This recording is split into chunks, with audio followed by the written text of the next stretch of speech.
আমি ছোটবেলা থেকে বাইকের প্রতি অ্যাডিক্টেড ছিলাম।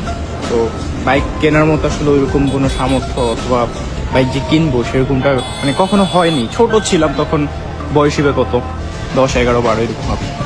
বাট যাদেরই বাইক দেখতাম বাইকে উঠে বসতাম, অথবা সিনিয়র যারা ছিল তাদের কাছে বাইক খুঁজে খুঁজে চালাইতাম। অনেক সময় দেখা যায় তাদের সাথে অনেক দূর চলে যেতাম, তারপর হচ্ছে 2-4 মিনিটের জন্য হচ্ছে বাইকটা দিত, অল্প একটু চালাতে পারতাম আর কি। বাট নেশা ছিল যে একদিন নিজের হয়তো বা এরকম স্পোর্টস বাইকগুলা হবে, একটা সময় হবে।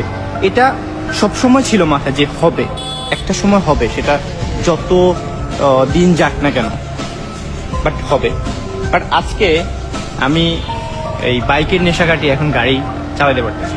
হয়তো এটাও আমার না, বাট আমি পারতেছি।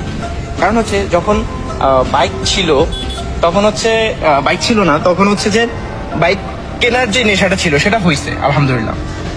আর এখন গাড়ি কেনার সামর্থ্য হয়েছে আলহামদুলিল্লাহ, বাট অনেক কিছু চিন্তা করে দেখা যায় যে কেনা হচ্ছে না, তবে কেনা হবে ইনশাল্লাহ।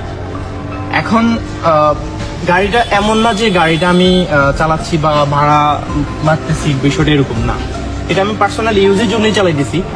কিন্তু স্বপ্ন ছিল যে হবে হয়তো, হ্যাঁ আমার বাবার অনেক কোটি টাকা আছে, বাট আমার না। তো নিজের চেষ্টা এবং নিজের চিন্তাধারা থেকে যখনই আমি একটা জিনিস করতে যাব বা করব, সেটা ইনশাল্লাহ আল্লাহ আমাকে যদি